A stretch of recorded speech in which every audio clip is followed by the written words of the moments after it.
یہ موقع ایک کتاب کی اس تقریب کا ہے جسے ہم رسم اجرا کہتے ہیں، اور بہت صحیح کہا ابو بکر رضوی صاحب نے۔ میں بھی گادھی میدان کی طرف سے آ رہا تھا اور مجھ کو یہ محسوس ہو رہا تھا کہ مقام تقریب تو شمس الہدیٰ کے پاس ہے، لیکن اس کا جشن گاندھی میدان میں کیوں منایا جا رہا ہے اور وہیں سے راستہ جام ہے۔ تو اس طرح اس مقبولیت کے ماحول میں وہاں سے گزرتے ہوئے میں آپ کی خدمت میں حاضر ہوا۔ میں جمیل اختر شفیق صاحب کہیں بھول نہ جاؤں، اس لیے یہ کام میں پہلے کر لینا چاہتا ہوں کہ جو کتاب ان کی سامنے آئی ہے اس کتاب میں جن چیزوں کو موضوع بنایا ہے انہوں نے، وہ آج کا عصری موضوع ہے اور پورا ملک اور پوری دنیا چیخ رہی ہے۔ خود اس ملک میں UGC کی رپورٹ کچھ دنوں پہلے آئی ہے، یونیورسٹی گرانٹس کمیشن کی، اور اس نے اس کی طرف اشارہ کیا کہ ہمارا ملک ہائر ایجوکیشن میں تو بڑھتا جا رہا ہے، ترقی کرتا جا رہا ہے، لیکن مورل ویلیوز وہ کھوتا جا رہا ہے۔ جمیل اختر شفیق کی کتاب کے موضوعات کو اگر آپ دیکھیں گے تو ایسا محسوس ہوتا ہے کہ مورل ویلیوز کے گرتے ہوئے گراف پر ان کی پوری نظر ہے اور نگاہ ہے، اور اس کی ضرورت کسی ایک سماج کو نہیں ہے، سارے سماج کو ہے۔ ہر طرف یہ کرب لوگ محسوس کر رہے ہیں کہ آخر بچے کدھر جا رہے ہیں اور سماج کا کیا رخ متعین ہو رہا ہے۔ یہ کرب، یہ بے چینی، یہ پریشانی ہر طرف ہے، اور ہم سب لوگ اس بات کو محسوس کرتے ہیں کہ آج ترقی کے اس دور میں فضاؤں میں پرندوں کی طرح لوگ اڑنے لگے ہیں اور سمندروں میں مچھلیوں کی طرح تیرنے لگے ہیں، لیکن زمین پر شریف انسان کی طرح چلنے کا سلیقہ بھی لوگوں کو نہیں آیا ہے،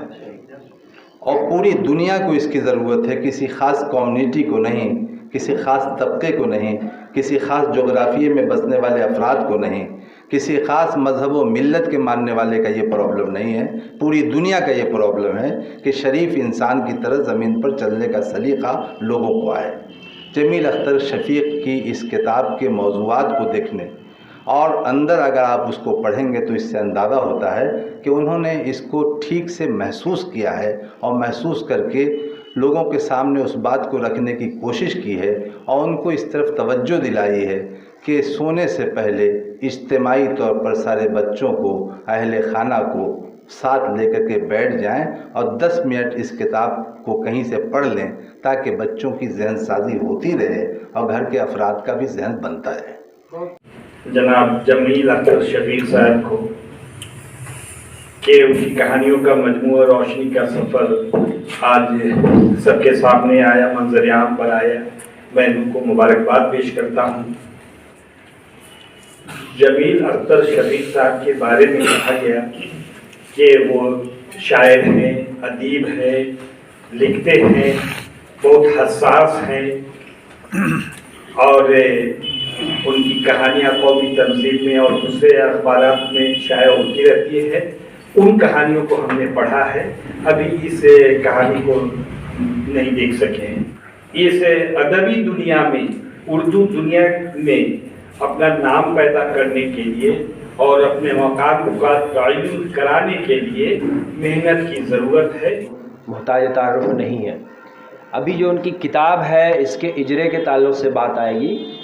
تو کتاب کتنی قیمتی ہے، کتاب میں کیا پیغام ہے، نئی نسل کے لیے کیا اس میں کیا گیا ہے۔ ابھی اس سلسلے میں کہانی اولاد کو اولاد ہی رہنے دیجئے، یہ میں نے سرسری طور پہ دیکھ لیا، تو اس میں یہ بتایا گیا ہے، اخلاقی پہلو یہ ہے کہ والدین جو ہے گھر کا ماحول، ماں باپ بحیثیت اگر اچھا نہیں رکھتے ہیں، گھر میں آپس میں چپقلش اور جھگڑے ہوتے ہیں، تو اس کے اثر سے بچے کتنے خراب ہوتے ہیں اور کرائم کی دنیا میں کہاں تک بڑھ جاتے ہیں کہ بعد میں سوائے خودکشی کے اور کوئی راستہ نہیں رہتا۔ اس سے صاحب بات سمجھ میں آتی ہے کہ یہ کہانی کہیں نہ کہیں اخلاقی پہلو اس میں زیادہ ہے۔ اب ایک سوال ہے کہ کتابیں لکھی تو جا رہی ہیں، لیکن پڑھنے والے کہاں ہیں، یہ تلاشنے کی ضرورت ہے۔ امتیاز احمد کرنی صاحب کی بات بالکل صحیح ہے کہ کتاب کی اہمیت کبھی ختم نہیں ہوگی، لیکن ادب خاص طور سے ان کو پڑھنے کے لیے دیجیے۔ اور اس کو ایک تحریک کی صورت کرنی پڑے گی، تبھی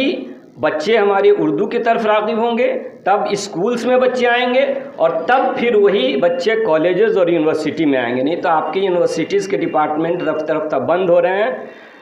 اور آپ کو پتہ ہے ابھی دلی یونیورسٹی میں بند ہونے کا وہ اخبارات میں چند دنوں پڑھا ہوگا۔ اب تو مرکزی یونیورسٹیوں میں بھی اور اسٹیٹ یونیورسٹیز میں ابھی ہمارے یہاں جو یونیورسٹیاں کھلی ہیں بہار میں چند نئی، جس میں ایک پاٹلی پترا یونیورسٹی بھی ہے جہاں سے میرا تعلق ہے، شعبہ اردو نہیں کھولا گیا، تمام شعبہ کھولے گئے ہیں۔ یونیورسٹی نہیں کھلی ہے، بائیفرکیشن ہوا ہے یونیورسٹی کا، ایک یونیورسٹی کو 2 حصے میں تقسیم کیا گیا ہے، تو 2 حصے میں تقسیم کیا تو آپ کیسے کسی سبجیکٹ، جبکہ وہاں وہ شعبہ ہے، یہ بٹا ہے، جھارکھنڈ اور بہار بٹ گیا، تو یہاں تو بہت بڑے افسر بیٹھے ہوئے ہیں جھارکھنڈ کے، تو کیا وہاں جو کارمک کا شعبہ ہوتا تھا کیا یہاں نہیں کھلا، یا جھارکھنڈ میں نہیں کھولا گیا، یا ہائر ایجوکیشن کا ڈپارٹمنٹ وہاں بند کر دیا گیا؟ جو بھی ڈپارٹمنٹس تھے یہاں بھی رہے وہاں بھی رہے، ان میں ایک خاص بات جو نظر آئی ان کی تحریروں میں، چاہے وہ شاعری ہو چاہے وہ نثر ہو، کہ صالح ادب کے ترجمان ہیں، اخلاقی اور اصلاحی اقدار ان کے کلام میں، ان کی نثری تحریروں میں موجود ہے۔ یہ خاص بات ہے۔ آج کل کے شاعر نظیر جتنے ہوتے ہیں، نہ ان کے پاس کوئی نظریہ ہوتا ہے، نہ کوئی فکر ہوتی ہے، نہ کوئی خیال ہوتا ہے، نہ ان کا کوئی آئیڈیل ہوتا ہے، بس لکھے جاتے ہیں۔ یہ سب جو بھی ہمارے عطاءالدین صاحب نے فرمایا کہ کتابیں روشنی کا سفر ہے، نہیں، کتابیں آج کل روشنی کا سفر کہاں ہے؟ وہ تو آپ کو گمراہ کرتے ہیں۔ کچھ کتابیں روشنی کا سفر ہیں، اور جن کی بنیاد اس ام الکتاب پر ہو، جس کی جڑیں اس سے پیوست ہوں۔ یہ والدین کے مستقبل ہیں، قوم و ملت کے مستقبل ہیں، اور ہمارے اسلام کے مستقبل ہیں۔ کہا جاتا ہے اطفال الیوم ہم رجال الغد۔ ان بچوں کی دینی اور اخلاقی تربیت، صالح تربیت، یہ ہمارا دینی اور اخلاقی فریضہ ہے کہ ہم اپنے بچوں کی صالح تربیت کریں، انہیں لائق بنائیں، فائق بنائیں، صاحب کردار بنائیں اور باوقار بنائیں۔ اس سے زیادہ وقت ہو چکا ہے۔ ہماری فہرست میں یہ شعری نشست کا کوئی پروگرام نہیں تھا، لیکن ہم نے اس لیے رکھا تھا کہ لوگ کہیں گے کہ بھائی شاعر کی کتاب کا رسمی اجرا ہو اور شعری نشست نہ ہو، لہٰذا یہ بعد میں تانا سننے سے بچنے کے لیے میں نے اس کا اہتمام کیا، اور ہمارے جو لوگ بھی شعراء ہیں ان تمام لوگوں کا شکریہ۔ میں اپنی آواز کی وجہ سے تھوڑی بہت عزت ہے مجھے حاصل، تو میں یہ چاہتا ہوں کہ ایک ایسا کلام، پورا نہیں بلکہ 3 شعر، وہ اس میں شاید میرے مزاج اور میرے ذہن کی نمائندگی ہے، اس لیے میں وہ شعر پیش کرنا چاہتا ہوں، ملاحظہ فرمائیں۔ صدر محترم کی خصوصی توجہ خالد آبادی صاحب، ناشاد رنگ آبادی صاحب، وارث اسلام حوری صاحب اور راشد صاحب، اور محترمہ ہماری بڑی بہن تحسین نوزی صاحبہ اور محترمہ طلعت پروین صاحبہ، سبھی لوگوں کی توجہ۔ دل بھی ضدی ہے وہی زخم پرانا ڈھونڈے، دل بھی ضدی ہے، دل بھی ضدی ہے وہی زخم پرانا ڈھونڈے، ان سے مل مل کے بچھڑنے کا بہانہ ڈھونڈے، ان سے مل مل کے پھر تیری بزم میں رسوانا کہیں کر دے مجھے، اشک آنکھوں سے نکلنے کا بہانہ ڈھونڈے، دل بھی ضدی ہے۔ اور یہ شعر میری خوددار طبیعت کا تقاضا ہے الگ. ہمارے بڑے محترم دوست جناب انظار احمد صادق صاحب بیٹھے ہوئے میرے مزاج سے واقف ہیں، اور شاید یہ جو پورا پروگرام ہے